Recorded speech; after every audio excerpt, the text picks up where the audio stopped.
here to Winchester. I think a lot of you are from the Winchester area. And thank you to all the people. I know we've got a lot of people as well who are logging into the streaming.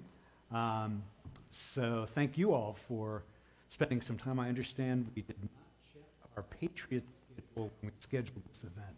Major oversight. So particularly if you are going to delay your viewing of the Patriots game, that is a major sacrifice, I know, to a very important topic. Anyway, my name is Jim Nail. I am president of Massachusetts Interfaith Power and Light. I'll have a little bit more to say about us in a minute. I think most of you probably know who we are, but a little refresher, and then we've got a really exciting new project we're working on that I wanted to tell you a bit about. Before we get into that, some thank yous to, of course, the Winchester Unitarian Society. Heather is around here somewhere. There she is. And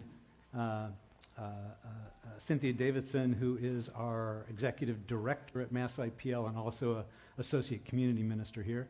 And Jay, our AV guru, thank you for being here and helping us out. There are restrooms out and to the left, or right and downstairs. So that is what's going on there. Let me introduce, so I introduced Cindy. I also want to introduce Bill Schroeder, who is a member of the executive committee and works with me on our environmental stewardship assessment program and a lot of other things. I will introduce the panels, or let them introduce themselves in just a minute. But with that, let's get started here. Jay, if I can have my next slide. We'll get into the agenda. As I said, I just want to give a quick couple of seconds on who is MassIPL, what do we do, and how that leads us here. Then I'll have a couple of quick comments about kind of what is net zero, particularly the way the state defines it, and how at MassIPL we're like, well, great, let's follow the state's example and let's try to align ourselves with what the state's trying to do. Then we'll get into it. These are the stars here tonight. They have got some amazing stories to tell. We had a great prep session this week, really interesting stuff. And we're going to get through that. I've told them all to be really tight and succinct so we can have a good 45 minutes of Q&A as well. And then after that, I think we can break up, and the nice folks here have set up some refreshments and we can chat for a bit as well after that. Next slide, if you would, Jay. And for those of you online, this particular streaming platform doesn't have a Q&A or a chat function, I understand. So you can send in questions to info@massipl at email or text to that number, and those will be monitored, and when we get to the Q&A, we will be able to answer those questions as well. Give you all a second to write that down if you need to. That's okay, Jay, next slide, please. So who is Massachusetts Interfaith Power and Light? We define our mission as pray, act, and mobilize to advance climate justice and to address climate change. So pray is about making sure that we understand this isn't simply a scientific or even a financial issue, but really the tenets of our faith call us to care for creation, to be compassionate and care for people who are suffering from climate change. And so that's got to be an integral part of our motivation and our planning as we look at what we can do to help address that. And then it's about acting, and we'll hear a lot from each of these churches about how they are going to act and are in the midst of acting to lower their carbon reduction or lower their carbon emissions and try to get to net zero, which is a huge challenge. And then finally, mobilize. We work in a coalition with a lot of other environmental groups in the state to advocate, and we focus really mainly on the state level for policies, laws, regulations that will address climate change. In fact, Cindy this week was on Beacon Hill.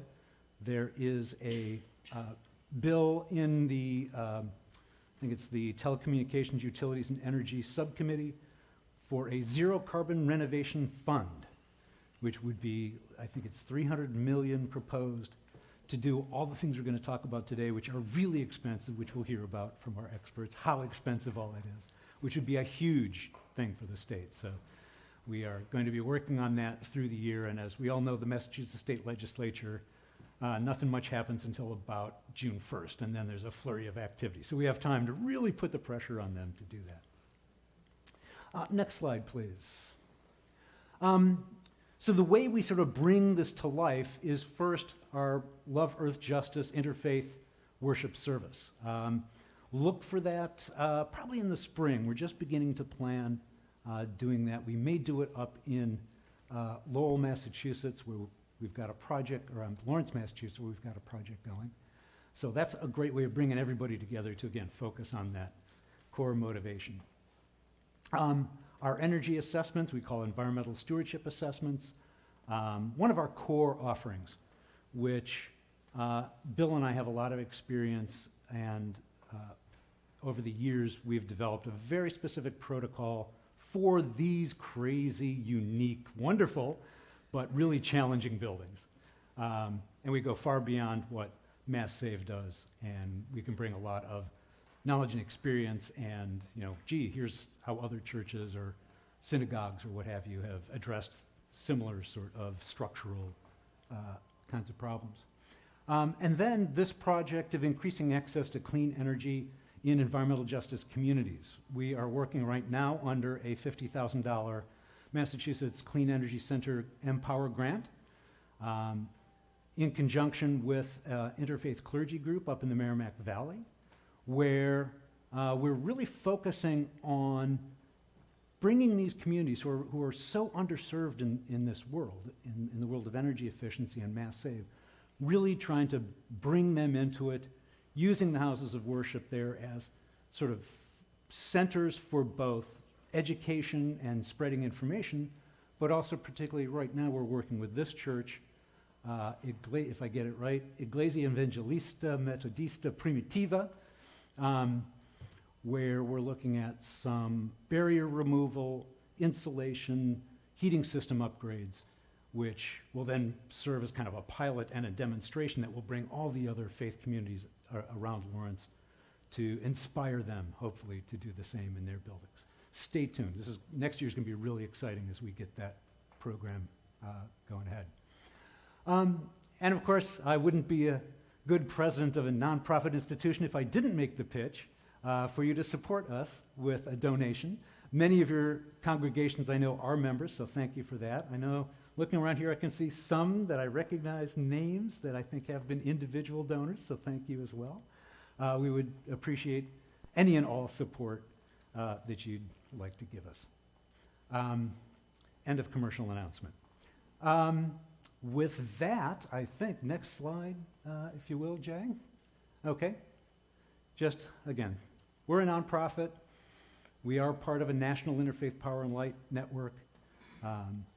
And again, we all share this concern for creation. We all want to act on it, no matter what our particular traditions have to say.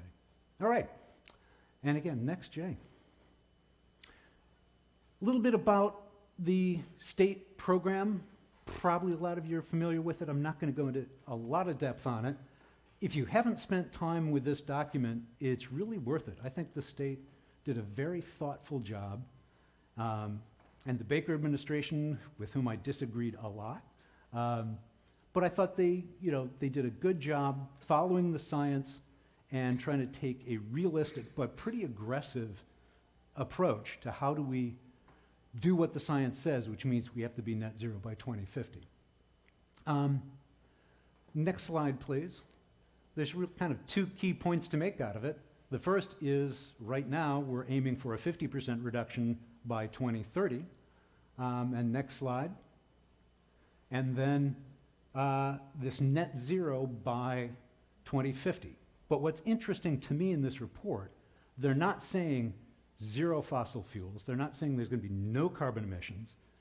And this is, again, where I think they took a somewhat practical approach to say there may be some applications where we can't come up with a zero carbon energy source to do it. So let's acknowledge there may be some left, and then let's have a strategy to offset those emissions.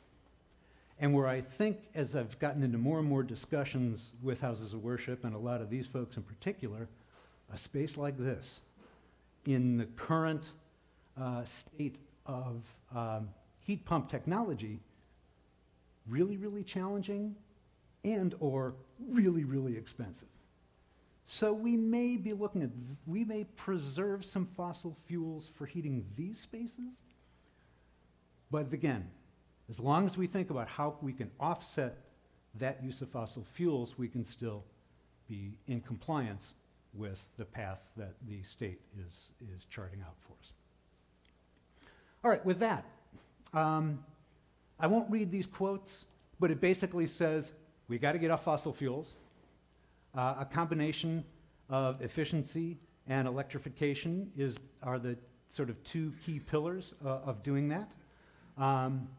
And to do that is really key on those rare opportunities when the time comes to change out a heating system. It's really critical to electrify those things. And again, from a practical standpoint, the Baker administration was, okay, just pull out everything today and put in electric now. They're like, no, the affordable, reasonable way to do that is at those end-of-life moments when it's time to replace it. That's the time to do those transitions and upgrades. And I can tell you most houses of worship that I have done energy assessments in are within probably 5 years of needing to do a change anyway. If not, in some cases, they're 10 years past when they should have been doing it. And final slide from me. I'm going to give the Pope the last word. Because, well, I'll just read. We must move beyond the mentality of appearing to be concerned, not having the courage needed to produce substantial changes. Although the measures we can take now are costly, the cost will be all the more burdensome the longer we wait. You're here. You're not quite in this group, but even for us, as much as we may have done, we all need to move even faster.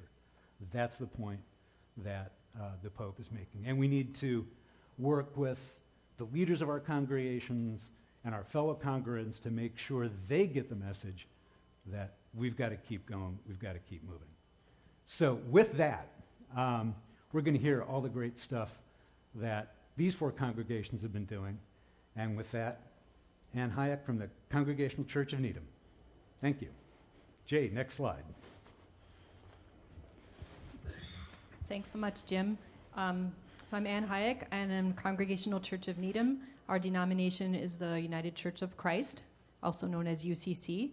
And I'm on the Environmental Ministries team, which is our version of Green Team. I referred to it during my presentation as EMT for short, so please keep that in mind. It'll help you a lot. Our team members feel called to foster stewardship of God's creation by sharing our goal of restoring the healthy planet entrusted to us. There are 3 principal ways that we do that: through education and outreach. Could you move to the next slide, please? There you go. That's my church. Through education and outreach, through policy advocacy on environmental issues, and on sustainability actions on the building and property. My lead happens to be in the last part, but I participate, of course, in all the different aspects. Next slide, please. This is our carbon footprint chart. So my talk will focus primarily on process, how we got to 57% reduction in carbon footprint. And today, we're saving 65% in energy costs compared to with what if we had done nothing in 2004 when we first started, or 2009. I'm calling this a circuitous series of events as opposed to a straightforward plan. You can see up there that we added insulation. Insulation. We changed out the boilers, and then we changed out the lighting to LEDs, and now we're heading towards solar for the end of, during 2024. So by 2025, we should be completely offset our residual electrical usage. It's a good, logical order to do things, as heating was the main carbon polluter, but it was not that simple. It was more loopy. Attempts to go solar came before and after every other step that you see. So why all the starts and stops? The lessons are, of course, in the background, and here's my story. So EMT was established by church leadership in 2008. We have an amazing south-facing sanctuary roof, and from the beginning, EMT wanted to put a solar array on as a visible sign to the community and to ourselves that we were good stewards of the environment as a congregation, right over our sacred worship space. Very important. The roof was about 5 to 6 years young in 2009. Our team chair, Deb Baldwin, found a grant to pay for it. So what was there not to like, EMTers thought. However, leadership was not behind it, and the solar array didn't happen. At the time, we had a building manager on staff, so we, the EMT, collaborated with him on the installation, with MassSave covering 75% of the costs. Later in 2009, we had 7 truckloads of insulation installed. You can see the impact on that, where it's marked under installation. A few years later, a capital campaign was started. Since one of the 4 goals of the capital campaign was energy efficiency, which was a good thing, we in EMT started to get worried when we saw the renderings for a stunning glass atrium addition on the north side of the building with no concurrent engineering and hence no estimate of additional energy usage and costs. There was no corresponding beautiful rendering of how this project would impact our operational pollution overall. EMT inferred that we needed to graph the carbon footprint of the church and set a carbon footprint goal to measure the energy efficiency efforts, or not, against. So we did just that, and we're fortunate to find 10 years of bills in the archives, back to 2004. Our board endorsed the goals you see on the chart in 2013. They're the lines in brown up on the top, that's minus 20% by 2020, and here's minus 80% by 2050. Our board endorsed the goals you see, Running this data showed us that heating remained our largest contribution to greenhouse gas pollution. But we, the EMT, still wanted the visible outward sign of the solar panels, so we tried to include a solar array as part of the energy efficiency goals, but that failed to gain traction with leadership once again. We frustrated solar installers in the process. Lesson learned. The capital campaign renovation addition project came to an abrupt halt in 2015 due to construction costs beyond our budget. Around that time, the building next door was put on the market. The board decided to purchase it. A board member with a building management background contacted EMT about collaborating on a boiler changeout, as he did not want to lose sight of the energy efficiency goal of the capital campaign. We worked with him in the spirit of green and green, save money and be more sustainable. You can see the nice decrease in carbon footprint on our chart with the boilers being installed. It was pretty steep in a good sense. There was also a nice corresponding decrease in costs. With that same board member and a second one, we resurrected the property team, which had been disbanded due to the capital campaign, and structured the charter so that EMT was a permanent member with at least one representative serving and a chair who was a board member. This made EMT an actor in decision-making about the property. A bit later, we had a change in leadership with an interim minister now serving our congregation. Leadership was supportive, so in 2017, we tried again on solar panels. This is the 3rd time. This time, however, we were cash-strapped due to the purchase of the other buildings, so we attempted to arrange power purchase agreement, which is also called PPA, financing, which included the re-roofing costs, as by this time, the sanctuary roof was 13 to 14 years old. The installer ended up pulling out as they were going to do the roofing in-house, but their lawyer thought the company's liability was overextended. We had failed yet again on solar, but progress, we had come close. Next up is LED conversion. With the goal of reducing carbon footprint in mind, We turned next to LED conversion, and with a mass save commercial contractor, we benefited from a quote-unquote sale in which they paid 100% free. Our treasurer was delighted.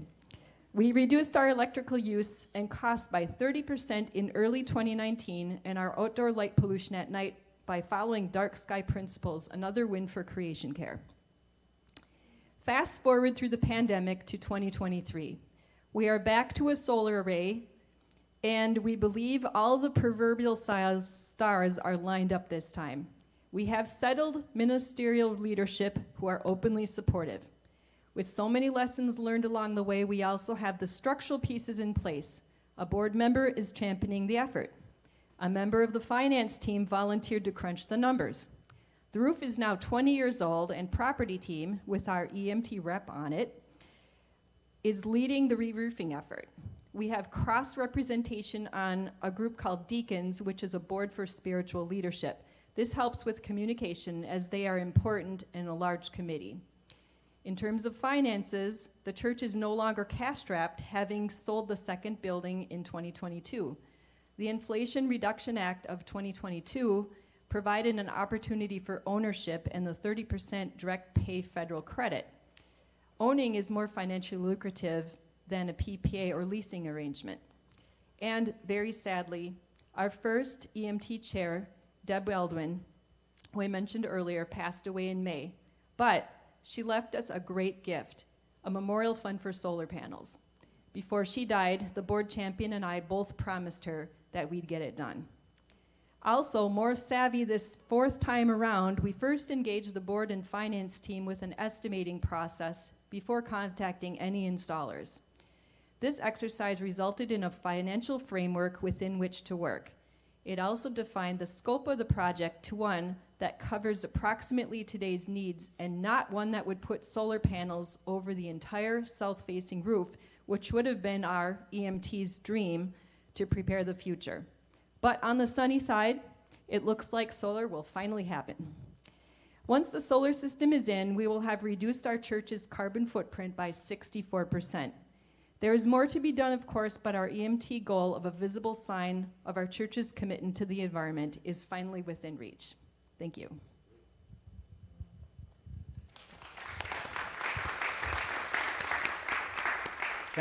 Thank you, Ann, and I also want to thank her because over the last couple of weeks we've been writing up that case study, and we have copies of it on our table back there. So there's a lot more great stuff in there than she was able to cover in her 8 minutes. I think that was perfect. Thank you.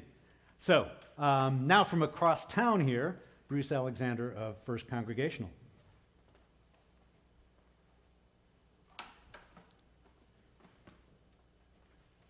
Next slide, please, Jay. Oh, wrong one. Did I get this order wrong? That's not me. That's not me. Jay, skip ahead about 5 slides, and we'll come back. There we go. That's the one. Thank you. Okay. So that would be me. We are across the tracks. We're not quite sure whether that's the wrong side of the tracks or the Unitarian Church is, I don't know. Anyway, I've been a member of my church since the mid-1980s, and a good deal of that time I have been involved with facilities things of a wide variety of ways. But today I'm representing our church's decarbonization task force. Kind of an uncomfortable word, but decarbonization, electrification, it's all kind of the same thing. I want to give you a quick sense of how we got to where we are today. Then I'll show you some pictures, just so you get a sense of what this large, complicated building is. And finally, I'll describe how we created an RFP to solicit bids from engineering firms to help us design a master plan to achieve a decarbonized net zero future and where we stand today in that journey. About 8 years ago, we began looking at major systems in our building. That began with looking at our lighting and our steam heating system, which is gas-fired. With the help of Mass Save, we were able to do an LED conversion and a steam trap inventory and repair in 2017 through 18. An early success, and we did also see a nice drop in electricity bills, especially with the LED conversion. At the same time, we began a concerted effort to get organized more formally around the issues of sustainability and a climate changed future. In the fall of 2017, we formed our Green Ministry, which has been led so ably by Reverend Jessica McArdle and Barry McArdle, who's here today. By early 2019, we were connected up with MassIPL and completed our environmental stewardship assessment. And we updated that again in 2020 when, just like you were saying, we had a big boiler that all of a sudden we had to change out. During this years, there was a great deal of interest in the placing of solar panels on one or more of our roofs. And you'll see in a minute some of the roofs that we have to exploit. This culminated in a serious congregational meeting where we began to think bigger. By that time, the church had signed on to getting our electricity via Winchester Power 100. Now, that's a town-organized initiative where electricity consumers in town can get 100% renewable power. That meant we had essentially preempted the solar initiative in order to get away from fossil fuel-generated electricity, because now we already have that. But solar is still in our sights. So the leadership of our team, that's what we call our board of directors, decided in 2021 to form a task force that would tell us how to move to net zero and something close to it. That gave us 6 months. So we started looking hard at our building. Next slide, please. So this is the front of our building, built in 1853. It replaced a building that burned down. That was circa 1840, but it's been standing there proud ever since. Next slide, please. These two slides show the north side and the south side of the sanctuary building, and this side is facing south. So this is a wonderful exposure. The sun comes down well above those trees, so the trees don't block it out. And this gives you, this other side, the north side, gives you a little bit better sense of the nature of the roof we have. One little wrinkle, it's slate. And we replaced the slate roof in 2007, and they say it's good for 100 years. So we've had some interesting discussions, and Barry can tell you lots more about finding a contractor that would consider putting solar on slate. So it wasn't an absolute showstopper, but a challenge. Next slide, please. So one thing I should tell you about these buildings that we have is that there is essentially no insulation anywhere. I mean, there are a few little corners where it is, but essentially no insulation. Old windows, and now that we had a certain test that Jim helped us with, we found all sorts of holes in the ceilings. Next slide, please. So this is our sanctuary, big room, very tall ceiling, not a single whisper of insulation above that ceiling, below the roof. And see those recessed lights up there? There's actually 30 of them. And each one of them has a total opening on the top of the can. And so they're lovely chimneys. And so we have the best, warmest attic you would ever want to find in a church. So it was pretty clear that we needed some help. Next slide, please. I mean, this doesn't do the building justice in a sense. Technically we have, or officially we have 4 levels, but really it's much more variable than that with steps above and below and here, there, and elsewhere. It's really quite the, oh, and I forgot to show you one thing. So if we could go back one slide, I wanted to, one more, please. So this is really the other main portion of the building. This is what we call our parish house. It was originally built in 1927 as a separate building behind the sanctuary building, and then this bit of construction is an infill building that connected up the two buildings in 1965. And so, as you might imagine, the complexity of this mishmash of construction over the last 175 years, I think it is quite the thing to deal with. You can go back to that floor plan slide, please. So our task force definitely needed some help.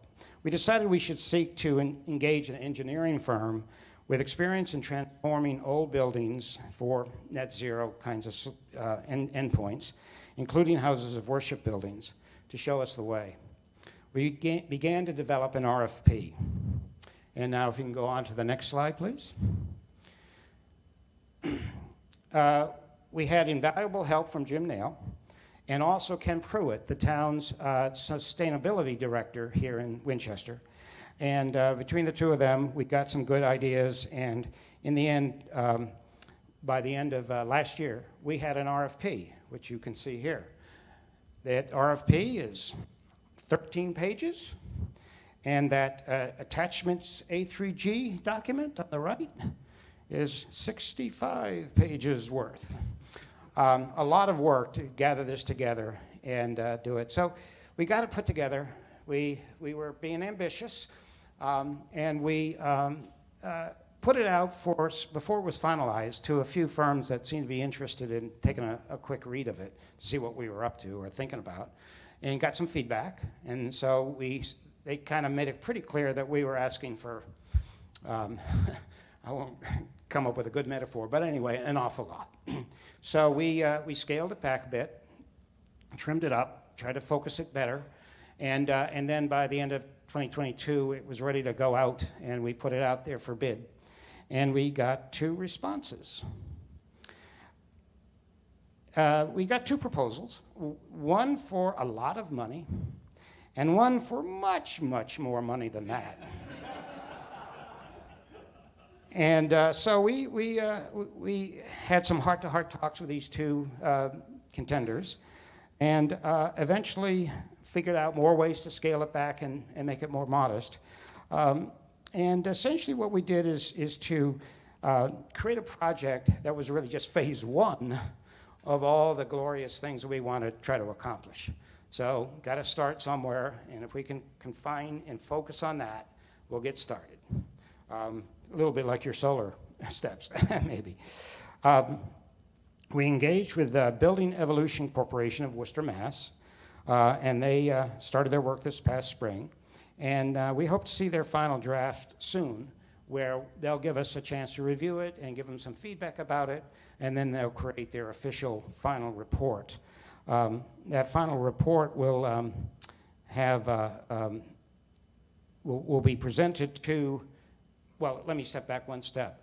We envision that if all goes well, this step will give us a better understanding than we already have of what we have against us, up against us, and what we're going to have to do. It's a big, hill to climb, and they will potentially help define us what a phase 2 effort might look like, which still may be energy analysis and that kind of stuff, and not even yet implementation. But there are some things that we think will tease out that we will want to act on sooner rather than later. Jim helped us get a blower door test done this summer, and that also revealed some interesting things that we can work on early. Right now, it seems pretty clear, even though it's not official yet, that the church really has a building envelope problem. We've got to really look hard at windows, insulation, closing it up, making it tighter, everything else, because you really can't design heat pump solutions when you've got as many holes in the walls as we do. So that's really kind of what we're beginning to try to figure out how to juggle, and with the help of the engineering firm, perhaps we can do that. And then sometime early next year, we expect to go up in front of the congregation, and then we will have to teach them all about all of this stuff and get them to be experts too.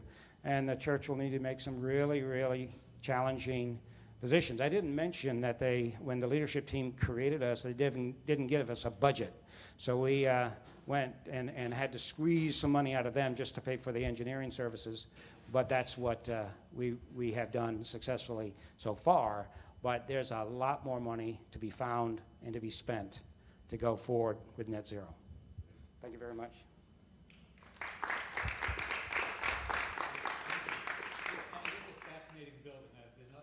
To that barrel vault ceiling. I've been down in that boiler room. It is quite interesting. So Jay, we're going to go back to, I think the first slide will say something about West Concord Union Church. While we're doing that, let me remind people online, if you have questions, send them into info@massipl.org or text 401-405-4075. And then I think for the folks here, we've got some index cards. Why don't we pass out the index cards and you can jot down questions. Oh, you've got your index cards. Great. Maybe some people who've come in since that. Would you like Yeah. a card? Perfect. Great. And so you can jot them on the cards. We'll collect those as we get into Q&A, and Bill will then help sort through those and help guide us through those. So, with that,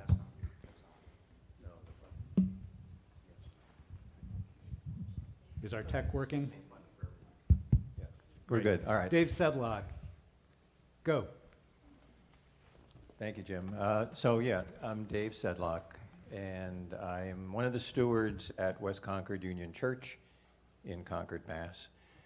And what I'm going to show here is a couple of pictures of the church building. As all of these buildings, it goes back over a century. I think it was the original structure on this site, which was actually rotated 90 degrees from this, was back in 1890. And the other thing I wanted to point out is that in addition, this is basically the sanctuary and bell tower. This is the apse. So in the 60s, there was an additional structure built onto the sanctuary. This is the west-facing side. And here's the picture of our VRFs powering our changeover from oil-fired steam to air source heat pump. And then this is the south-facing side. On the south-facing side of the roof is our existing solar panels that were installed back in 2017. So what I'm going to talk to you about is our journey from 2017 till today, when we started serious discussions about changing over a very aging oil-fired boiler and steam system to modern technology, with the goal being to reduce our carbon footprint. We were putting out about 142,000 pounds of CO2 a year with the oil system.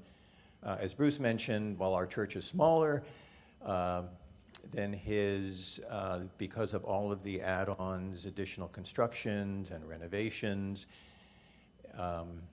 one of the contractors that we worked with a few years ago, when we were trying to hire a maintenance crew to handle our heating system, went through and said, "I'm sorry, you have knuckleheaded this to death." And he said, "I can't help you." And so, yes, we did end up with contractors to come in and help, but it was time. We just had to make a change from the old system to something new. And what I'm going to tell you about is the journey that we took, as I said, from 2017 until now. So next slide, Jay. Back in 2017, we undertook a major renovation project at the church that was structural in nature. We changed the entranceway. We improved the narthex and lobby area. We removed all the pews, put in flexible seating, improved accessibility. We had put an elevator in. It was an extensive campaign. And at the time, we thought, well, if we're undertaking this huge effort, why not tackle the heating system, because we were having problems with it then. But the decision was made to, I'll say, kick the can down the street a ways, because the amount of money we were raising, the capital campaign for the renovation in 17, the leadership felt it just was too much to ask the congregation to kick in another 500, 600, 700,000 to completely renovate the heating system. And at that time, the technology did not really exist, at least not in truly tested form, to allow us to move to an air source heat pump environment to really reduce the carbon footprint. What we did do in 17 is approved funding to put the solar panels on that south-facing roof, because at that time, we replaced the roof on the sanctuary. And I'll come back to that a little later, because unbeknownst to a lot of us, we made a mistake when we replaced the roof. So then, sort of fast forward to 2021, by then the realization was that the heating system and its complexity was just costing us way too much money. We did some calculations in 2021, and by the end of 2022, adding up the cost of oil, the price of oil, the cost of maintenance, the cost of repairs, we had put in close to $250,000 just for heat in the building. And it wasn't going to improve. Yes, we had made some major repairs to the boiler, but when they inspected the boiler and made those repairs, they're like, well, you got about 5 years left before we're going to have to come back and make additional repairs to the chambers, to replace the chambers in the boiler. So the decision at that time was, all right, now we need to get serious. And we put together a task force, which I led at that time, and then continued to lead the project through today. And the mission of the task force was to look at and work with an engineering design consulting firm to develop a master plan, so that we would at least have the data to make decisions and discuss concepts and information research with the congregation based on numbers.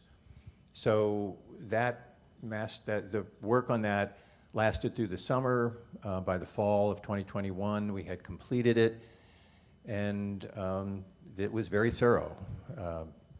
90 plus pages of both information and a lot of reference material about the technology that was available for various solutions. And the solutions that were discussed in the plan were everything from simply replacing the boiler with a new, say, gas-fired steam system, to replacing the entire piping network with a new gas-fired steam system, to looking at a hybrid approach, steam for the sanctuary, air source heat pump for the rest of the building, or ground source. We looked seriously at ground source because it would have afforded us, after a significant capital investment, the lowest maintenance cost going forward. But the church didn't have the real estate to enable all of the wells which would have needed to be dug, and we didn't know how many wells at the time. But in order to find out, we had to drill a well, which was $15,000, to find out, in all probability, we didn't have enough room to drill the other 12 or 13 or 14 well. Anyway, so we had a lot of sessions with the congregation about the different options.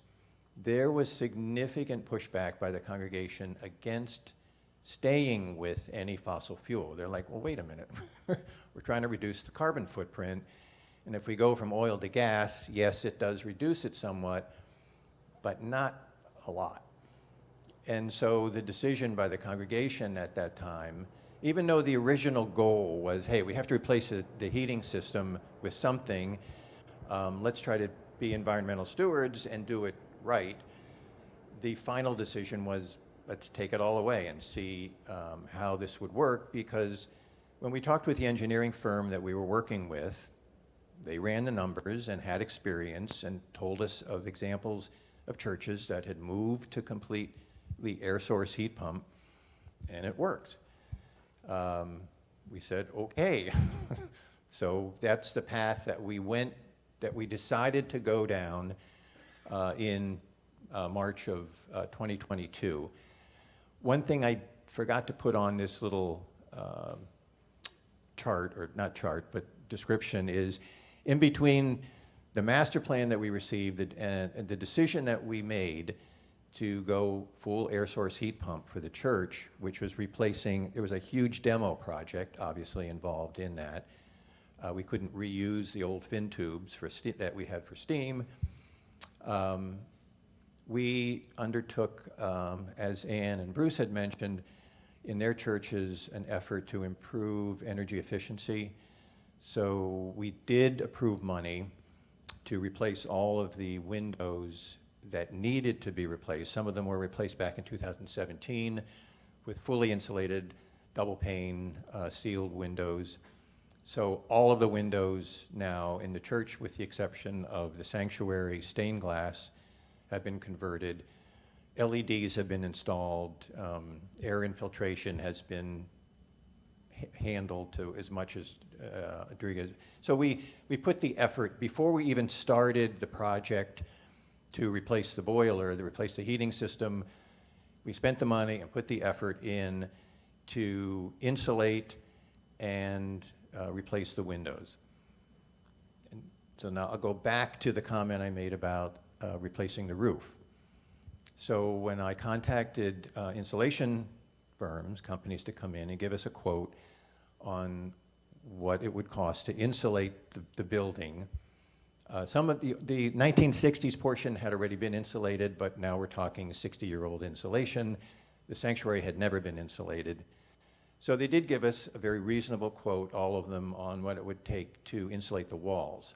None of them would touch the ceiling. They said, we don't have an attic. And the ceiling, I should have included a picture, but it's all just tongue and groove board, stained, varnished. I mean, it's a beautiful ceiling. And they're like, we do not have the carpentry skills to be able to do anything with that. They all advised us to not even think about it anyway, just to, they said the next time you replace the roof, insulate that way. It's the better way to insulate a ceiling anyway, and so we've kicked that can down until, I don't know, another 20 years from now when we have to put a new roof on. So yeah, it's a tighter building, it's a more energy efficient building, but between the stained glass windows and no insulation in the ceiling, it takes a lot of energy to heat up the sanctuary. And our sanctuary runs probably about 40 feet at the peaks. So steam is nice. We'll see how it works. Did I miss anything? Oh, so yeah, starting in summer 2022, we developed a full design plan. So this was, all the blueprints, et cetera, that would go out for bid, which we sent out requests for bids in late 2022. In March of 2023, we did sign a contract with a mechanical engineering firm to do the work. Started in May, and it was supposed to be done by today. But we have encountered supply chain problems. So we have 2 indoor fan coil units and 2 outdoor twinning coils that have not yet arrived. And we can't put the entire system in full operation until all of the parts are in place. Afterwards we can talk about, it's a multi-zone system. Even the sanctuary has multiple zones. The design that we chose was a little more expensive than just going standard air heating. So we have hydronic heat. We repurposed all the radiators, the baseboard radiators.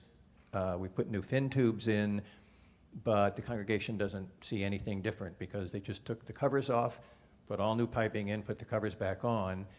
So we have, I'll say, a cool, when it's this temperature, 40s at night, we should be able to handle it with hydronic heat. And then we have additional fan coil units that we installed, floor units, and a large unit in our bell tower that will pump forced air through new registers in the floor. So all of our heat is coming from the floor. It was purposely designed that we don't have any heat coming out at any level higher than 3 feet. Dave, can you wrap up in a couple minutes so we can get to our final?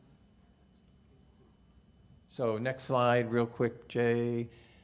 This 30 seconds. This is the estimates on the cost when we started the master plan to when we finished the design engineering to when we received bids. So these are the changes over 1 year. We just hit it at the wrong time. So this, for a 15,000 square foot building, this is what it's going to cost to do the type of work that we're doing. And then next slide, Jay. Bunch of lessons learned. Partner with an engineering firm. Get your funding in shape. We partnered with Cornerstone. It's a UCC agency, a funding agency, so they helped a lot in getting us full funding for this. We raised a lot of money, about almost $900,000 toward the final goal. And so the rest of that will be mortgage when we're done. And then we will finish this month. Then we have to learn how to use the system. Thank you. Great, thank you.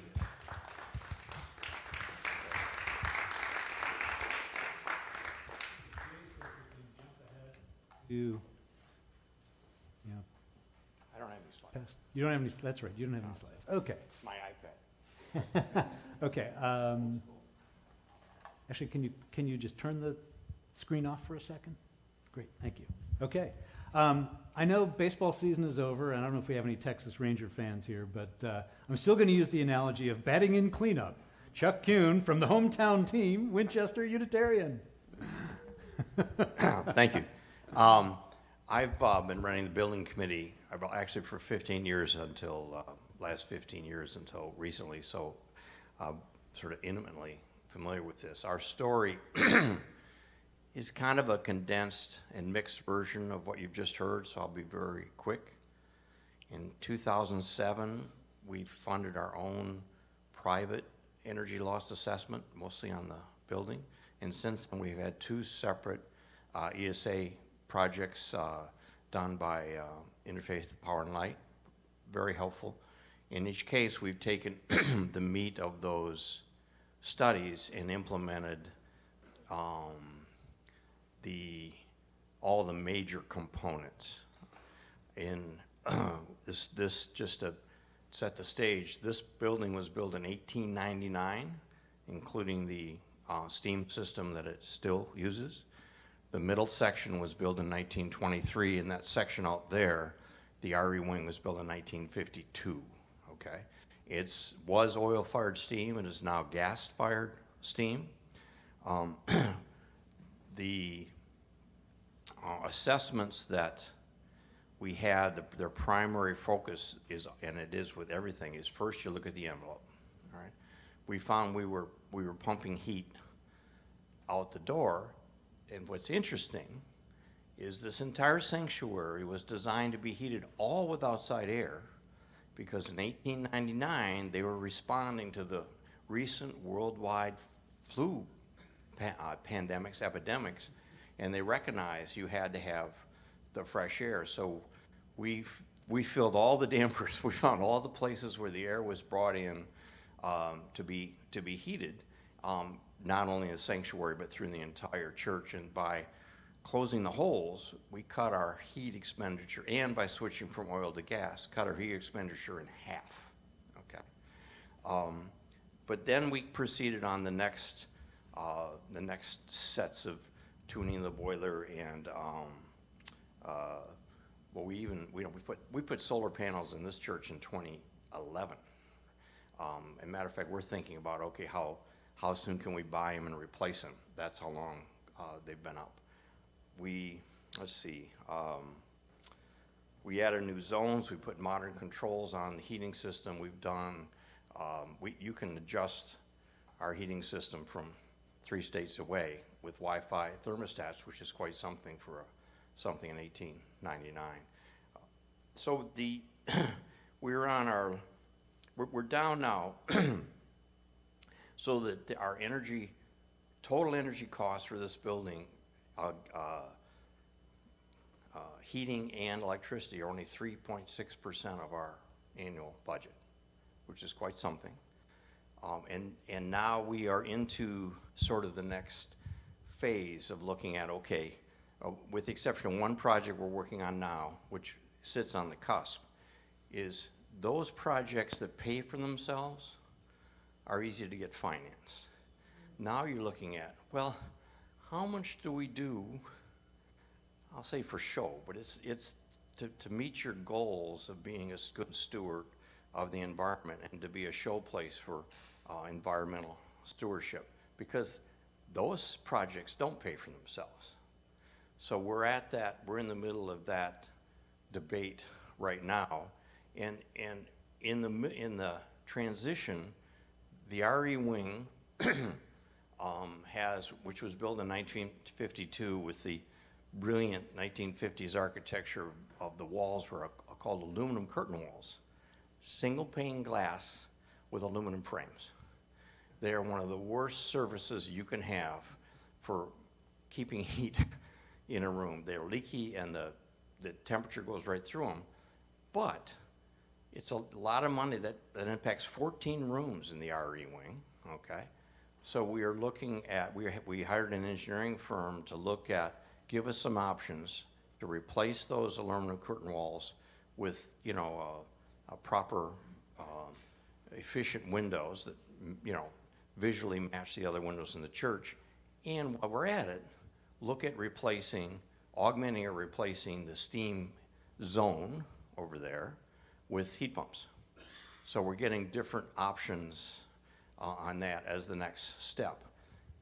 And that project will run its own course, but it is a icon for the issue that if you haven't faced it yet, you will.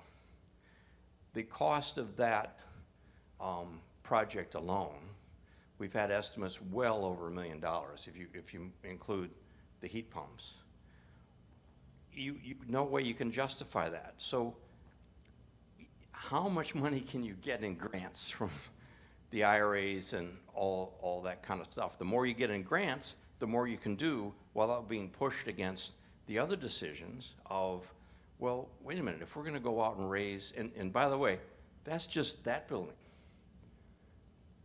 We haven't got an estimate on replacing the steam system, in this building. It's a lot of money. So at what point in time, so we're looking for the sweet spot. Where we are right now as a congregation, we're looking for we've done a ton of stuff. We're very proud of what we have accomplished here, but we're looking for the sweet spot. How far do you go towards net zero? Because you can never really get to zero in an old building. How close do you get? And how much of the church's valuable resources and assets do you put just towards environmental? We got 6 other missions here in this church. Social justice and youth and all sorts of things. Well, those all could probably use some money and resources. And so that's the debate we're having right now. That's why I think Jim wanted to end with me. Now, there's one other point I wanted to make that's also part of the balancing act. When the pandemic hit, we had to intelligently back off of some of the envelope work that we did And I found in my research that many other buildings that went hard after net zero, starting, 20 years ago, they built unhealthy buildings.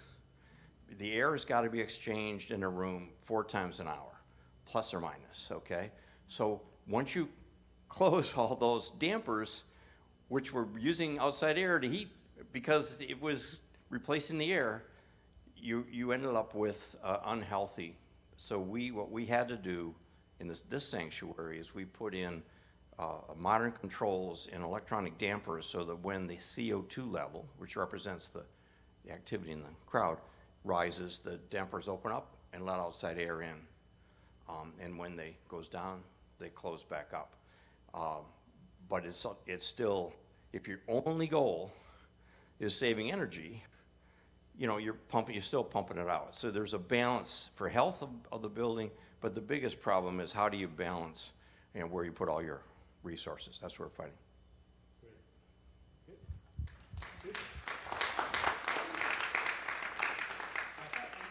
I think that is a question that we'll all be wrestling with as we're moving forward, so I thought that was a really good place to bring it together. But I meant to mention this at the first part, and I hope as you all came in here, you noticed the plaque on the left if you came in from Main Street. Winchester Unitarian Society became an Energy Star qualified building in 2010, one of the first in Massachusetts. So they have a long-standing commitment to this issue, and you can see they're very seriously wrestling with it. So kudos to you. Bring the slides back for a second, Jay. If you have some questions, why don't you hold your card up? Bill can come around and collect those. So again, those of you online, if you haven't had a chance to yet and you've got a question, there's how to get them into us, and we'll start working on those. Jay, the next slide, please. Nope, go back. There we go. I'm going to cheat, because obviously we talked this week, so I heard a lot of this. And the things that really stuck out for me are, just expect this is going to take a number of years. This is not something you can, knock off in one, quick project. And that takes a lot of commitment from volunteers, from staff, from the ministerial leadership. And so if they go into it with those kinds of expectations, I think that's really important.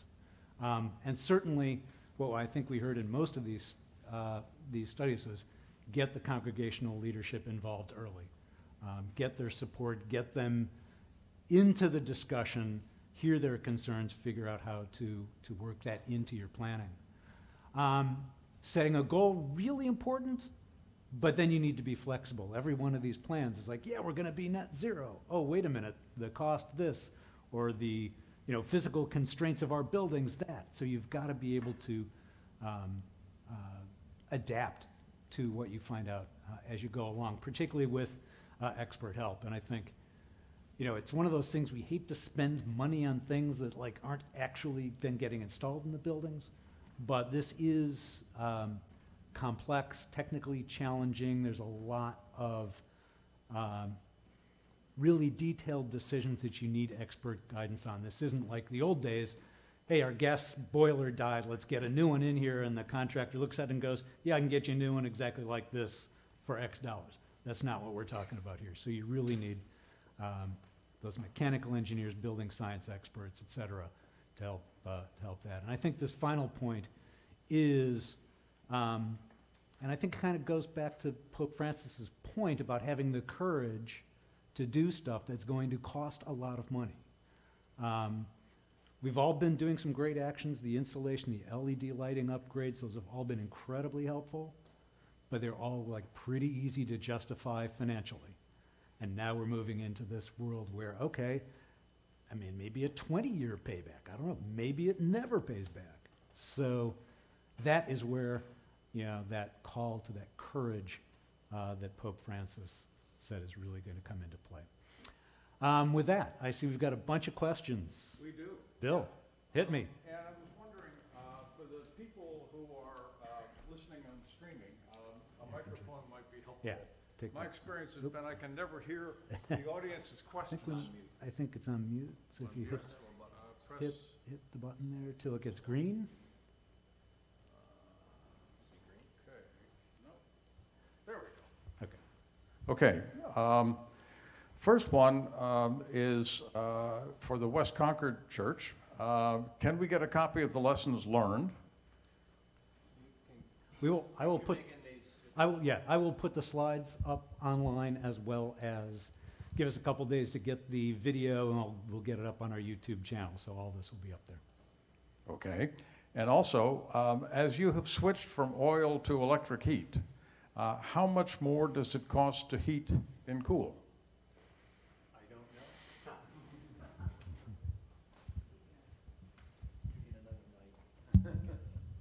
So the easy answer is I don't know. We have calculations from the engineering firm, and the calculations are that we should save about $4,000 to $5,000 per year compared to using oil. But there's going to be a lot of balancing that has to be done. As I mentioned, multiple zones. I mean, basically every classroom is its own zone. And we have multiple users in the building, so it's going to take a while to come up with the information that the author is asking for. Yeah. But you're currently oil, right? Well, right now we're currently nothing. We are You're very currently nothing, green but right now. You were oil. We have no heat in the building. Yeah. You So- were oil. The calculations are saying, $4,000 to $5,000, but then a lot of that is, as you're saying, is going to come down to the behavior and how you manage the system. Yes. As well. So there is potential savings. Yes, there's so there are a lot of variables associated with usability Yeah. and user experience Yeah. with Yeah. this type of system. Which I'll make one. Is it 4,000 to 5,000 out of how much? 4,000 to 5,000. 4,000 to 5,000 savings. So What's your so the budget for fuel is 20 or 25,000 per year. Okay. So 20 to 25% savings, or 20-ish% savings. Right, but keep in mind, so some of the savings, that 4,000 to 5,000 doesn't really include the real savings we will have, because we're not trying to maintain an 80, 90, 100-year-old system that has been knuckleheaded to death. So there will be obvious maintenance costs associated with the new system, but it will be nowhere near the 13, 14, 15,000 we've been spending each year just on maintenance. That's actually a really good point, because we've seen that in a number of churches where, especially with these old steam systems, when they get to be 100 years old, pipes fail and other components fail, and it's really costly. But that's part of operating the system. And if you look beyond just what's the fuel cost and say, hey, this old system is time. Because of a follow-up, you have a municipal electric. Yes, that's correct. What do you pay for electricity? I think it's 18 cents, 18 to 20 per kilowatt hour. I believe today it does vary, obviously, each month a little bit. Concord. I think it started out around 15. It's now up to, Yeah. anyway, that's what we're paying. That's Yeah. an important factor in what's the. Yeah, I hear Yeah. some are up in the 30s and Yeah, 40 cent. So it's still reasonable. Yeah. But then you've got solar too. So. Okay. Yeah. Okay, thank you. Next question for a UCC church is, who worked on the RFP for you? Can we see your 2 or 3 versions? And what is phase 1 in your project? So Bruce, I think that's for you. So we did the RFP, we meaning the committee. You certainly can hire a firm, cha-ching, cha-ching, to do up a fancy RFP. But we did have a lot of help, I can't say enough about it, from Jim and from our town sustainability director, Ken Pruitt, who had been previously employed by the town of Arlington and did a major effort there around schools, school buildings and the like, and heat pumping, is that a verb? Yeah. Those schools. So we had a lot of help, had some models to go by. But we slaved over it is really the answer. And it was quite the group process. We had a wonderful editor in the name of Ann Henneke who sort of kept an eye on our documents, but we did a lot of this through Google Docs, if you could believe that. So it was a significant effort. So part of that was, the question was, can we see your version? Oh, so what I showed you, the first page of these two documents, are certainly, we would be delighted to share them with folks. They are not, I don't know how good they are.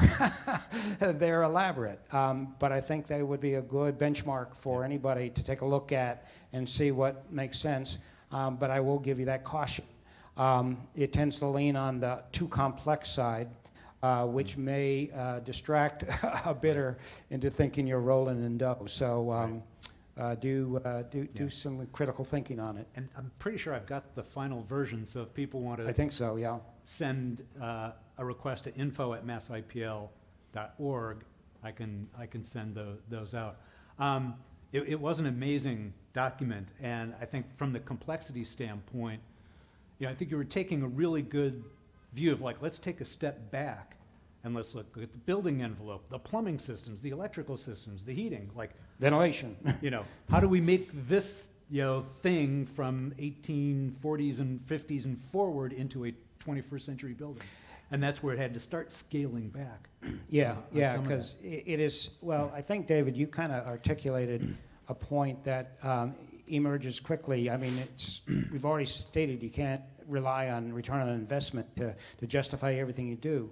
And these initiatives with these old buildings are risky.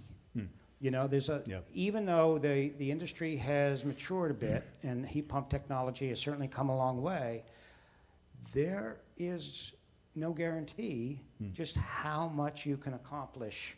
Yeah. And occasionally it does get down below zero around here. Speaking of Ken Pruitt, I had invited him to come share some remarks. He had a family obligation. He wasn't able to join.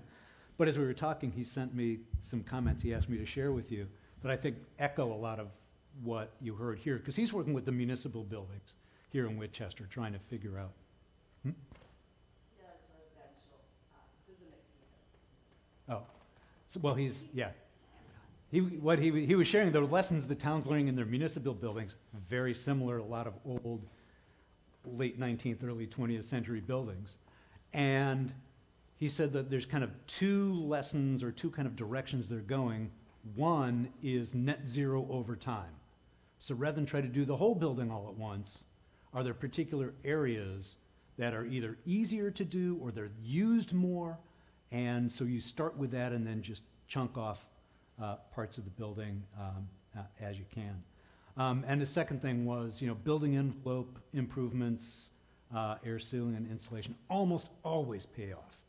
So, and obviously, as we heard early on, it's like that really sets you up for success with heat pumps. So that's a couple of things from Ken's point of view to help as well. All right. Thank you. Next is a series of questions for the Needham UCC, Ann.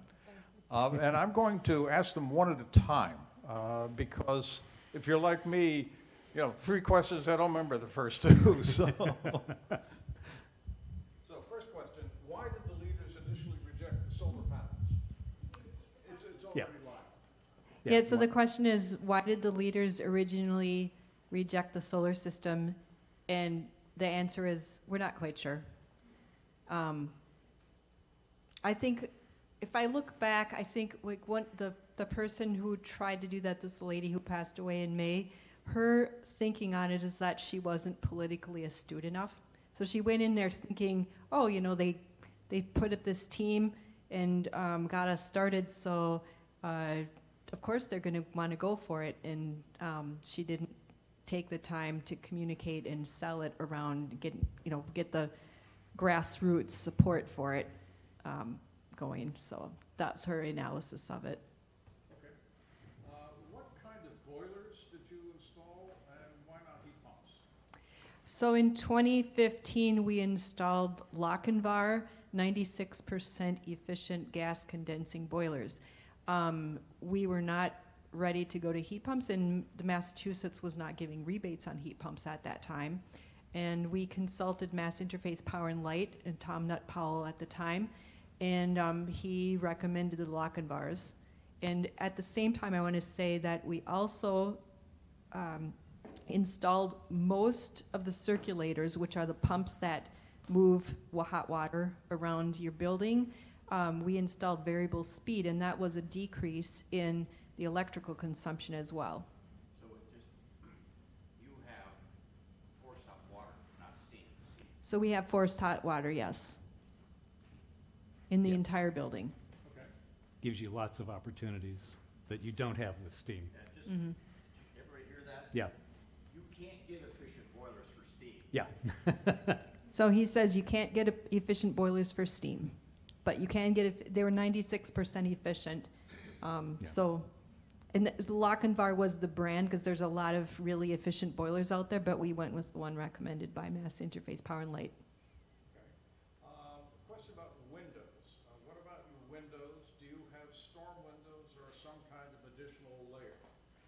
So in terms of our windows, we have a mishmash of windows. In the sanctuary building and in the chapel, we were able to change those out to double pane. It's a church that has just clear glass. It's not stained glass or anything. So they're double hung windows, at least on the bottom part, because they're pretty tall. And in other places in the building, we still have single pane windows, and there's no outside storms or inside storms on them. So that's another thing that we still have to do. Okay, here's a question for all of you. How much did you engage the congregation along the way and when?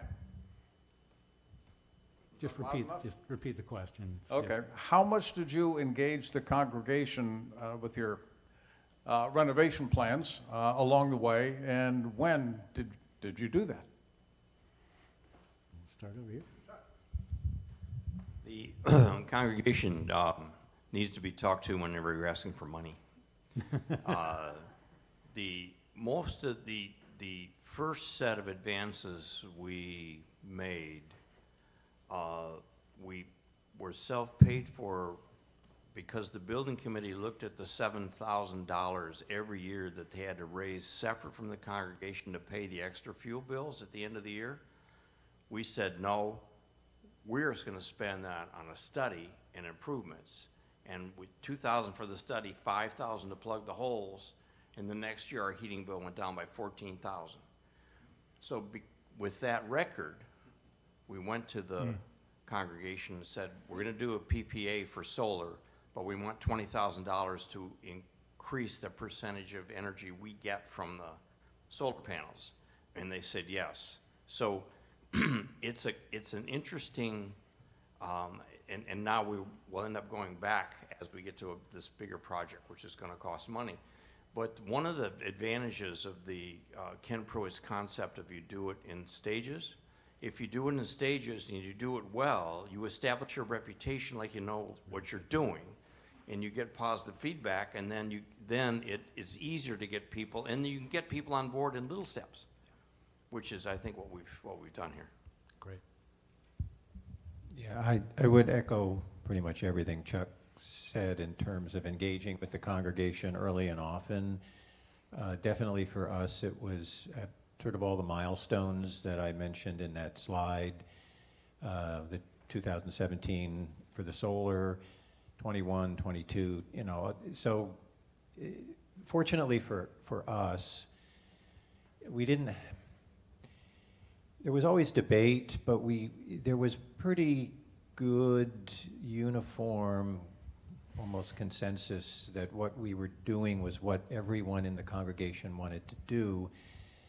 And the congregation accepted or understood the fact that the benefits, a lot of the congregation wouldn't be around. This was for future generations, and they accepted that. So it was, yeah, the congregation they were partners in this effort. Yeah, there's a real art to this part of the thing, and yet it's the core. And if you think about it, it's a lot about like community. You know, think of town meeting. How do you get something through? And so certainly, even in our case, the task force, we were charged by the leadership team to go out and accomplish miracles. But we've gone back to them a bit to tell them kind of what's up to, what's emerging and that kind of stuff. So far we haven't given any great surprises, but we're still early days in some of what we are headed for. And so that's important. And then I think finding points along the way where you can communicate in a variety of ways, multiplicity of ways, sometimes meetings, sometimes, in the weekly email from church and any number of other things, annual meeting reports, et cetera. And you just keep up the thing so people know you exist, number one.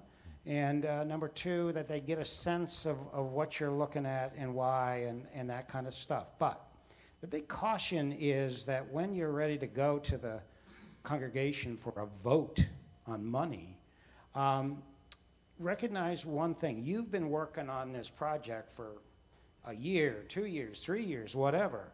You've learned a ton, and you really kind of understand where the wrinkles are and where the risks are and this, that, and the other. But the congregation is just beginning to get into the early stages of this in their learning. Okay, so if you come at them too soon and too fast, they won't be on your side, even if in the end they're going to be supportive of you. So it's very much this group process thing, and as you were describing, Ann, you got to do some politicking behind the scenes at coffee hour or whatever else. All of that counts. And so it's just a process and get everybody engaged and feeling comfortable. I mean, to some degree, you've got to elicit trust that some of the people say, in your congregation who don't want to get fully informed, but they still want to vote on this money. They may need to decide whether or not they can trust you and your team, So I was thinking the only thing I could add to what everybody else just said is in our congregation, what worked is that our environmental ministries team people got into certain places in the church, like on different other committees, so that there was a lot of cross-pollination of ideas. And also another thing that we did was I was describing our education outreach. A lot of it is focused in the congregation, so some of that has to do with helping people solve their problems at home. And one example we did before we put in the LED lights, and it was just sort of happenstance, but we had a display of LED bulbs with different types of light and how to go shopping for an LED bulb, because people were, it was a technological leap for a lot of people to figure that all out, and they're like, what's a lumen? So we did that, and we had a lot of positive feedback for that, and it's an example of what we've done, but there's quite a few other examples. It's not like you can demo a boiler or or insulation, but definitely having the carbon footprint chart that I showed when I was talking in the annual report every single year and calling out what we've done and what our plans are has really helped, because it goes out to everybody. So at least they read it if they are not in any of those teams that we're touching directly. At least they'll get that information. Thank you. Okay, in deciding between air source and ground source heat pumps, is there a difference in estimated lifetime of each type of system?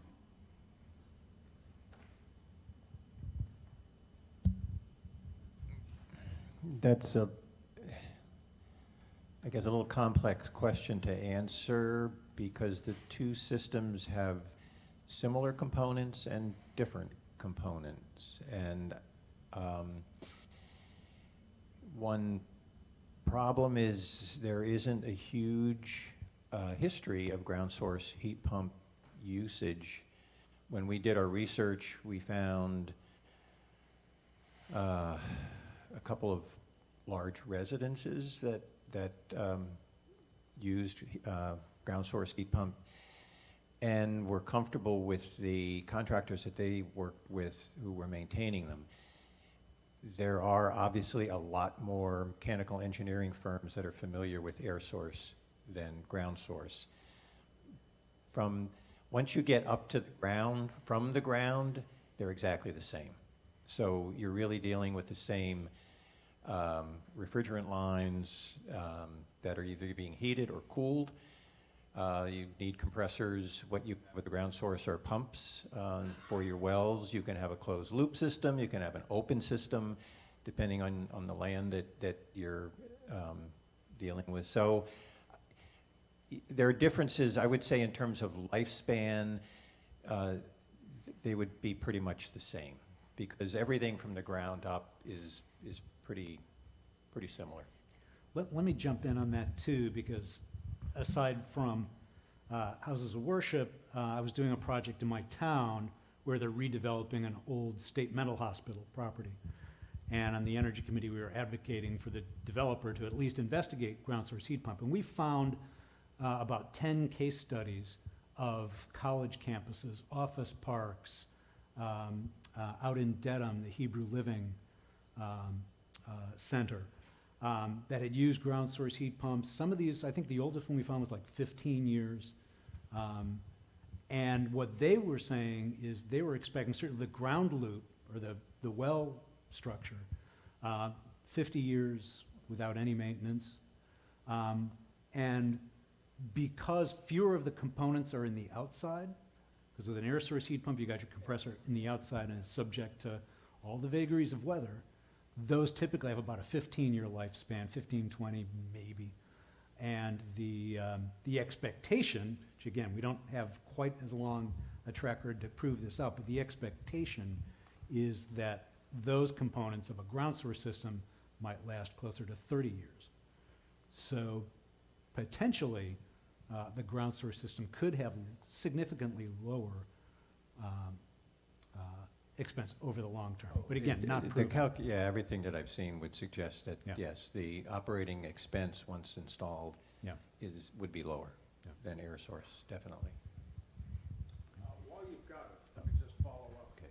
Considering the current incentives for houses of worship, are the incentives the same for both air source and ground source systems? As far as I know, yes. I'm not aware of any differences. Now, in our case, because we used oil, and we deal with a municipal electric company, our avenues for grants and rebates, et cetera, were fewer than other churches.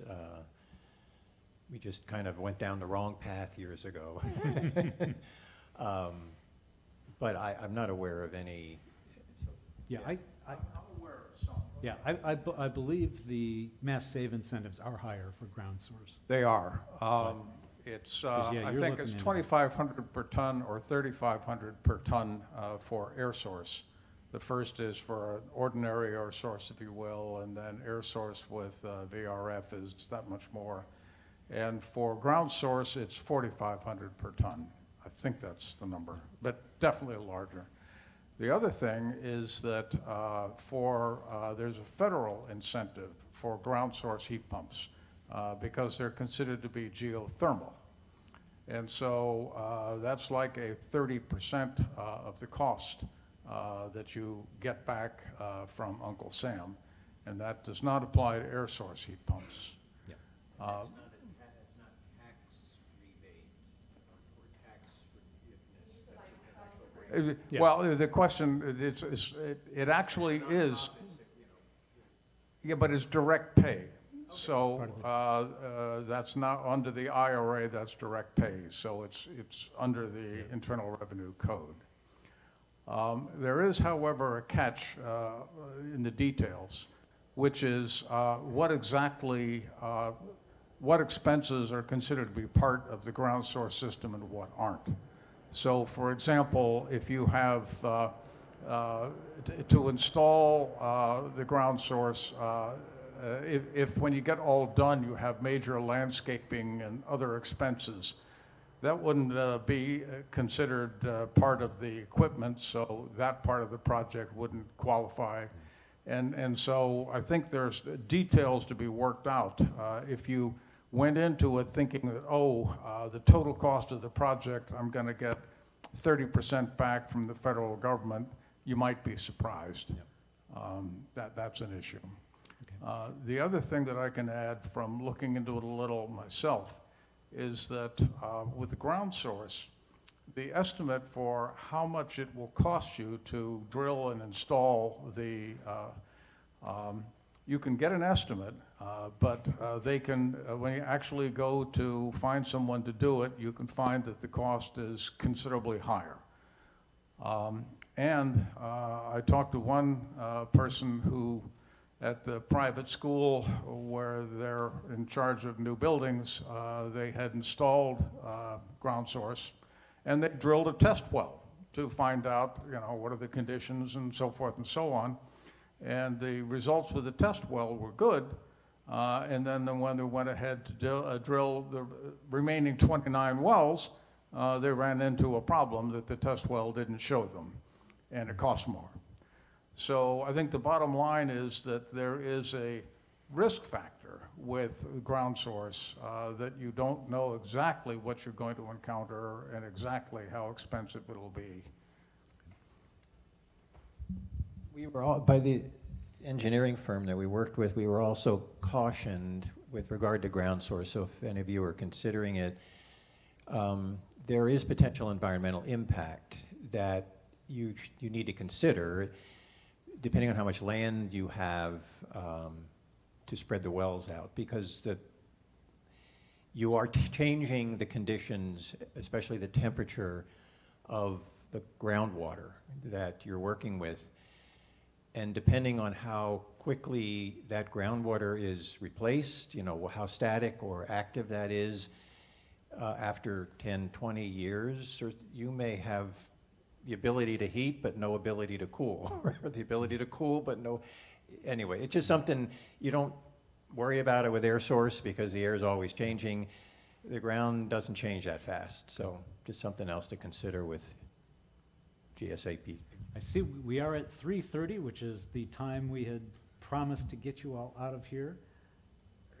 We got a bunch more questions, which we can either keep going if people are willing to hang in, or we could break and maybe have some more, casual one-on-one conversations around those. How do people feel? Keep going? Keep going? No? Yeah. I think let's keep going at least for a few minutes. And if you have to leave, thank you for coming. Really appreciate it. And then maybe we'll talk about any questions.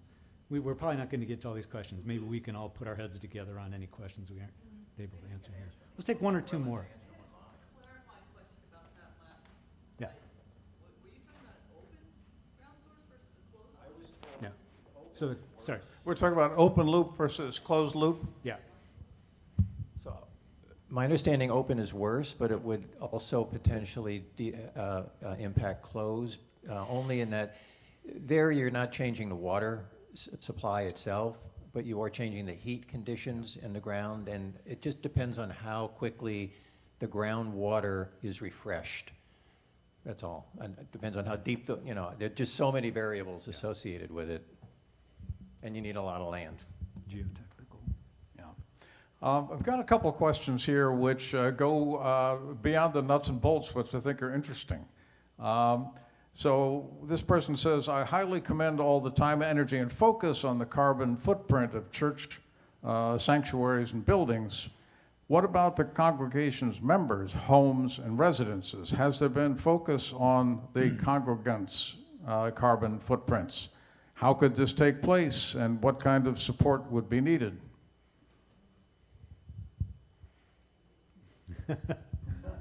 Well, I'll just start by saying we have a state plan that you described from former boss of mine, actually Charlie Baker, way back when. And our town also is motivated to tackle this big problem, okay? And you made reference, Jim, about the municipal buildings, but the sustainability director certainly is as much an advocate for homes and businesses and everything else in between.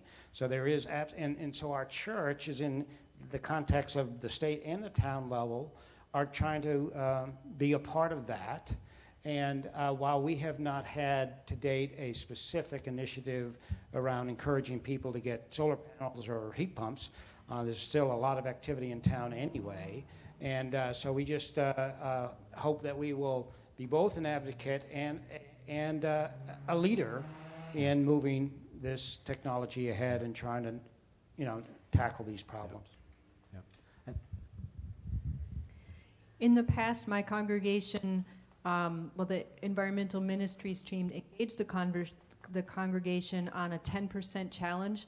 This was organized by a group in Needham called Green Needham Collaborative, but there's a branch of Green Needham Collaborative which is the Interfaith. I don't remember exactly what it's called, but it's an interfaith group, so working with the Unitarian Church, the other 4 or 5 churches that were active at the time, and is to engage the congregation to think about how they could reduce their carbon footprint in their homes and in their lifestyles in terms of their behavior, their choices at that time. But I'm thinking it was probably around maybe 2010 to 2012, so it's been a while since we've done it. Yeah. Anybody else?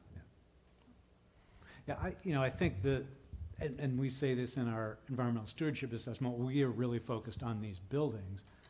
Hopefully you can use that as an example to the congregants, because insulation is insulation, heat pumps are heat pumps, and obviously these are different buildings that have some different conditions than a house would, but a lot of the basic principles and techniques will apply. So it's a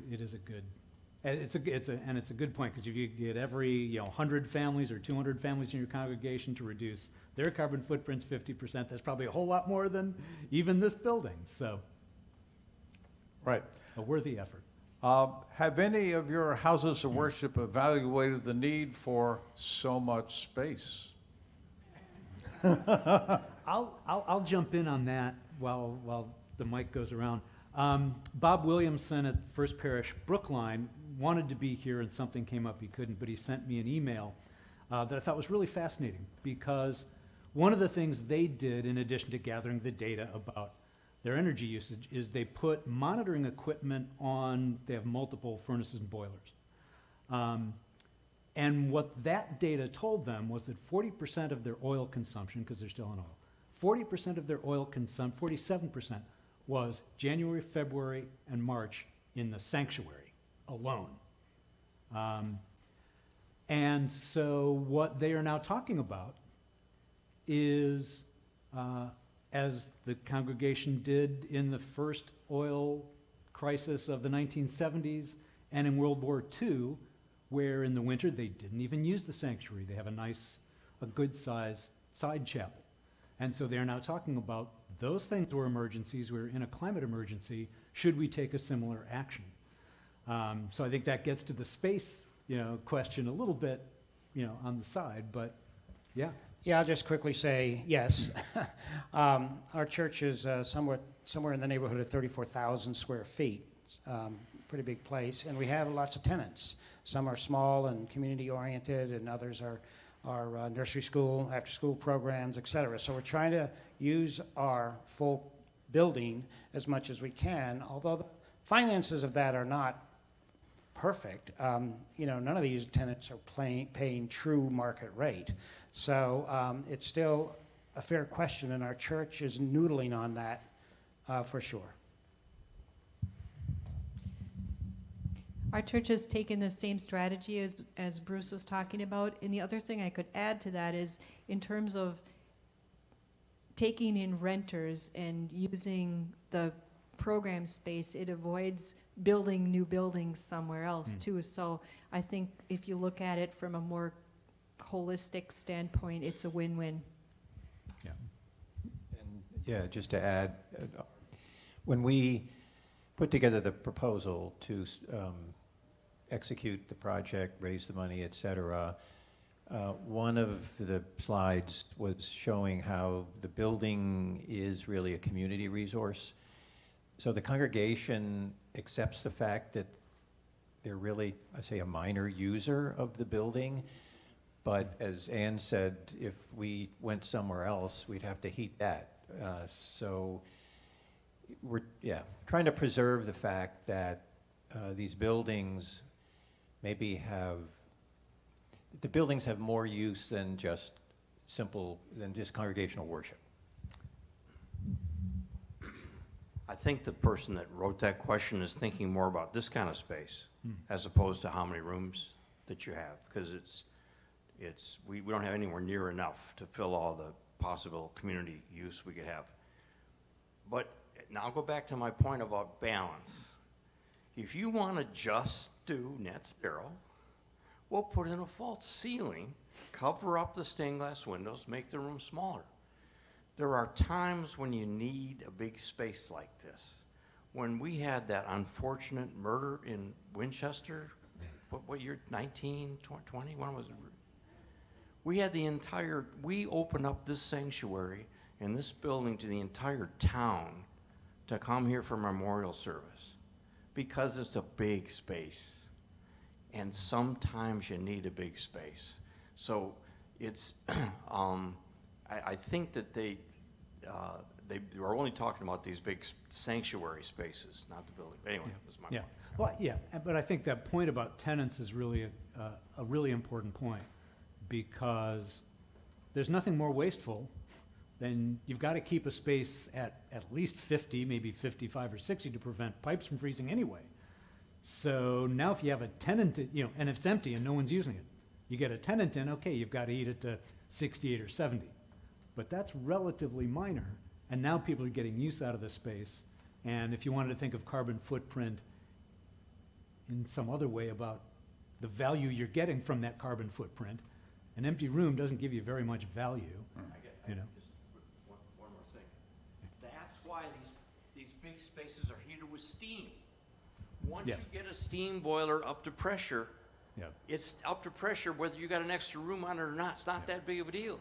So keeping this room at 60 degrees with steam does not add much to the cost. That's why they use steam. And it's not, the world's not just heat pumps. Jim, I think this question is for you. Several of you have mentioned getting help from MassSave. Did you go through their residential or commercial divisions? Oy. We have asked for an assessment and proposal and received an assessment, but no proposal. Our representative went through commercial. Email me, jnail@massipl.org, please. I have monthly conversations with the people at National Grid and Eversource who are in charge of the MassSave programs. The screwy thing is the MassSave technically classifies us as small commercial, but then when it comes to which incentives we qualify for, it depends on whether we're paying a residential rate for our electricity and gas or a commercial rate. And MassSave gets all confused about it, much less us. So that's one of the reasons I have these monthly conversations. If there's a problem like that, I put it on my agenda and we go, okay, you need to get in here, talk to the contractor, get them to do stuff. And we've been getting some action that way. Yeah, and I'll just say that in some cases where people have reported to us that they're getting no response from MassSave, and you've become aware of it, you do have some high-level contacts that you can beat on them, and and you get a little better response. Okay.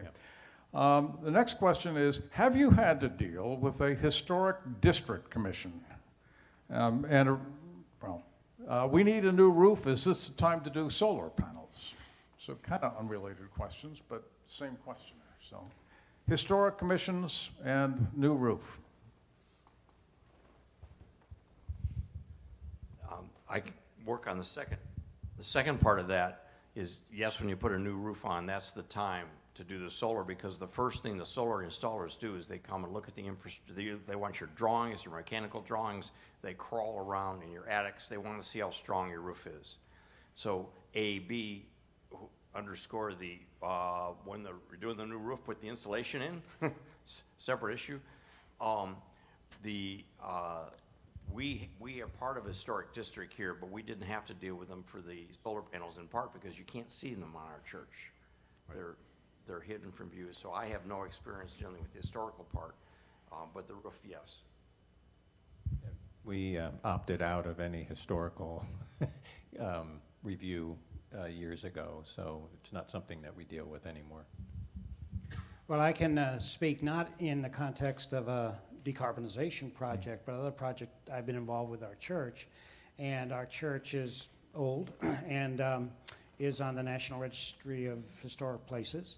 And the Massachusetts Historical Commission is an active thing. And in fact, once when I was trying to submit some information that was required dealing with a renovation project, I tried to email all our plans in because I was used to doing that with other governmental organizations. Oh no, you got to mail it in by U.S. Postal Service. They were not a very modern operation. So it's historic. It's a balancing act. In so many ways. In those projects, I was working with an architect who had some real good experience with that, and so we did. And primarily, it's the exterior surfaces that are involved with historic, preservation.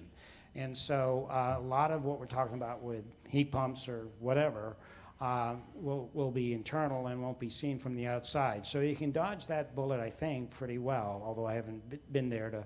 And I don't know that they care that much about these units that have got to be placed somewhere around if they're air source units placed outside. But it can be a challenge, but it is surmountable, I think. Yes, on the, I can only comment on the roof. Yes, the best time to do it is when you change it. But our roof has 7 years of life left on it, and we've come to the point where we're going to do it early so that we can get the advantages, because the 30% direct pay really changes the finances of putting solar on your roof. That person can also email me, jnail@massipl.org. I've worked with a number of churches doing solar and having to go through their local town historic commissions in particular. And it really depends on the town and probably the individuals on that committee, because we've literally heard everything from Stoneham, where the historic committee said, well, they're right on the town green. There was no way to hide them. And like, we really prefer you wouldn't do it, but we can't really stop you, to another town, which shall remain unnamed, where the church cited there was a court case a few years ago, I believe it was the Unitarian Church in Bedford, and based on religious freedom, First Amendment stuff, the Superior Court, or I forget what the Superior Court or Supreme Court ruled that trumped whatever the objections of the Historic Commission were. So this church in this other town cited that precedent to their Historic Commission, and their Historic Commission said, yeah, we know all about that, and you can sue us if you want, and we will drag it out and make you spend as much money as we possibly can make you spend on doing it. So, All politics is local, right? all politics is local. But again, up in Rockport, a church up there I was just working with, encountered some initial, certainly questions. I don't know how deep the objections were. But again, like what we've heard, engage early, engage often, listen to their questions, see if there are things you can do to at least meet them partway. And, again, if you've got at least a reasonable board, not like that unnamed town, you should be able to work through it. But again, contact me. The other thing I'll add, just to reinforce it, is it often is a question of external things. Absolutely. So changing things internally in your heating system may not trigger the historical commission. Yeah. However, some related things like replacing your historic old windows with new modern windows, some historical commissions will get excited about that and say you shouldn't do that. Yeah. Similarly, changing the siding or the appearance of the building is where the historical commission will get involved. So it depends. Yeah. Can we, go ahead, I just want to add something that might be helpful. Susan, go ahead. It's our friend Susan Yeah, Evans. I'm Susan Evans from St. Matthew's United Methodist Church in Acton. And we put on solar, and we needed a new roof. So we got 3 bids, and the one company really wanted our business. And so they donated a new roof. They had an affiliation with a roofing company, and I think we got them at the right time. They wanted a tax deduction. We didn't pay for a new roof. Wow, like that. That was $18,000 we saved. I'm going to call one more because I have to leave at 4. All right, so you guys could actually keep going. I'm going to need to duck out and take Ann with me. Okay, we are nearing the bottom of the pile, unless people have more. One question has to do with current membership number. The question was for each church, what is your current approximate membership? And is your membership increasing, or is there more use of your building? Or how does that factor into your thinking?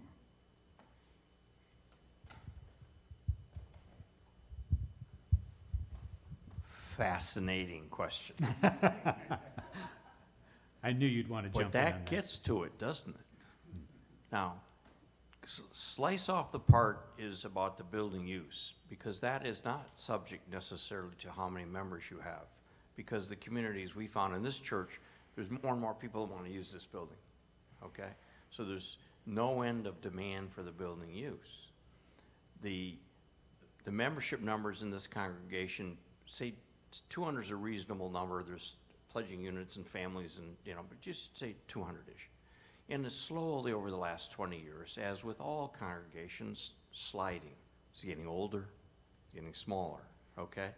Now, this is the group that you're asking to pay for this, right?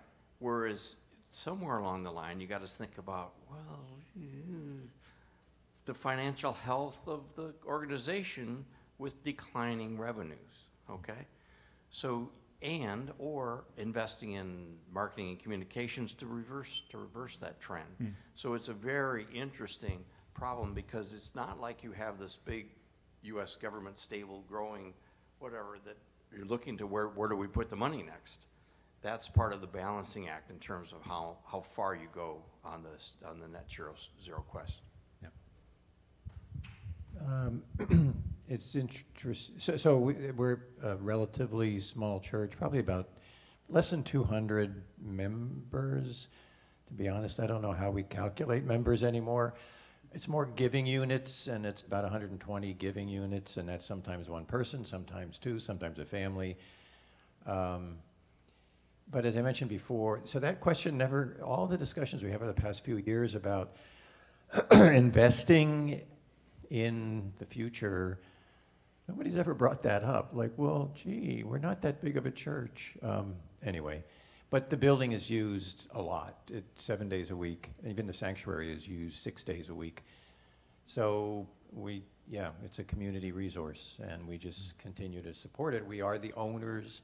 The congregation owns the land, owns the building.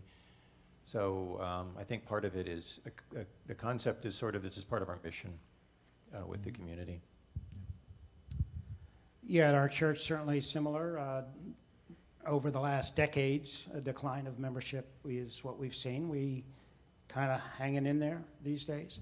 I would offer a thought about this. If you can finance these changes today, it should yield lower operating costs to the future congregations. So part of our pitch, my pitch anyway, is we've got to get going on this stuff now, because now's the time of opportunity. And if the church is sustainable, and I certainly hope it is, we have got to manage our operating costs like any other outfit.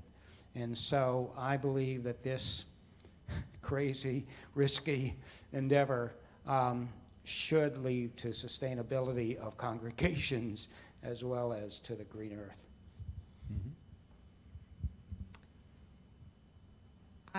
Same trends. I'm not sure how to respond either about the number of families or the size of the congregation, because I'm so focused on this stuff and some other things in my own life that I haven't been paying attention recently, to be honest. There's less people, of course, in the sanctuary just because a lot of people are online these days, so the flavor, the feeling is a little bit different. And the number of renters is increasing too. Request is there, and it's also financially beneficial.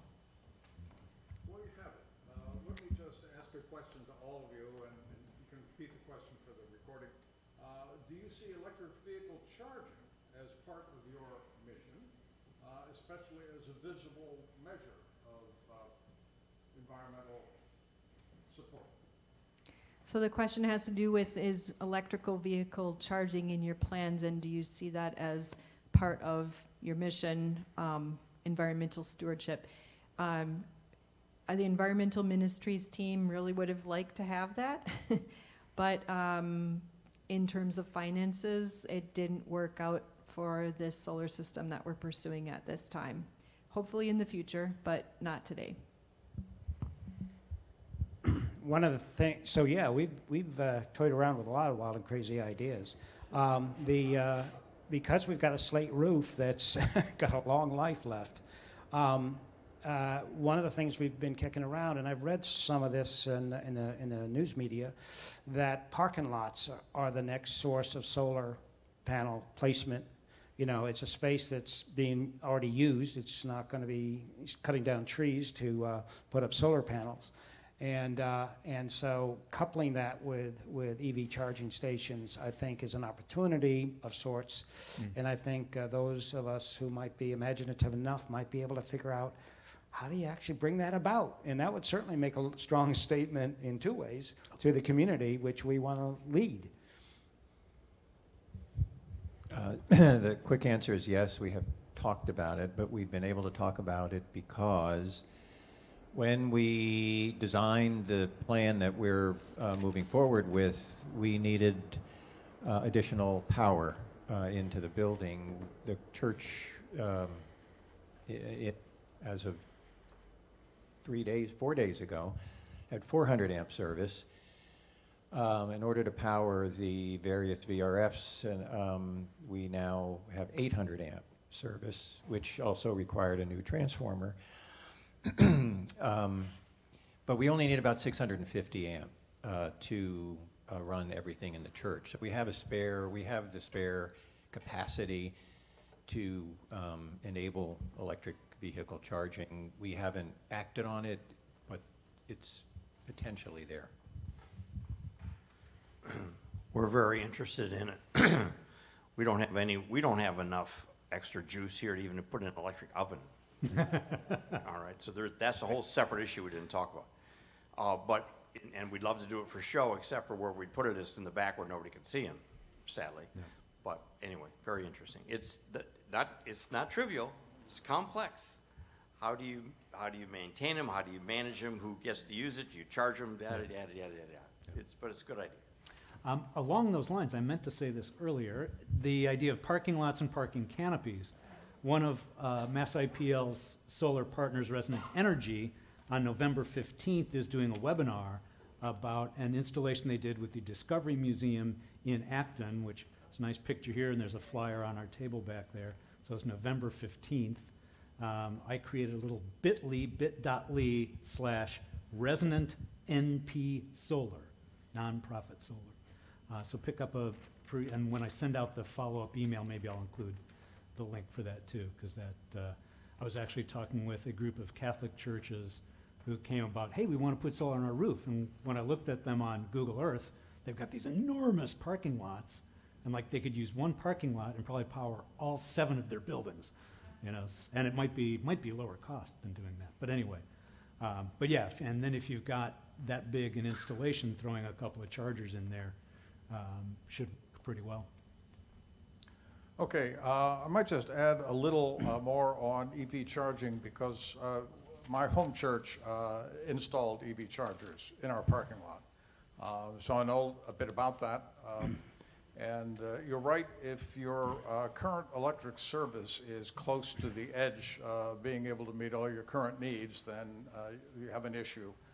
A typical charger requires a circuit sort of like an electric range or an electric clothes dryer.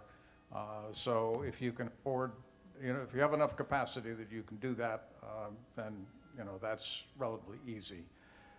There are incentives for installing EV chargers, and so the actual net cost to a house of worship is fairly small, the order of $5,000, maybe less. In our case, we installed it in our parking lot on the side of the building, and we just used a couple of parking spaces that were already there. So it can be done inexpensively, and in our case, and probably in many others, it would be a visible sign of something that you're taking seriously as an environmental step and trying to encourage people to use electric vehicles. Yes. And with that bell tolling, I am turning into a pumpkin. Okay. But if you guys want to keep going, that's good. No, I just And wanted we'll- to say, if anyone here Yeah. wants to get more of the nitty-gritty on that, I'd be happy to chat with you afterwards. Okay. Jay, one last slide here, because the wrap-up. Thank you to all of our great panelists here for sharing so much information and so much of their work. Thank you. Thank you. And again, at Massachusetts Interfaith Power and Light, we're here to help with any and all of these things at any time, so feel free to reach out to us. Thank you.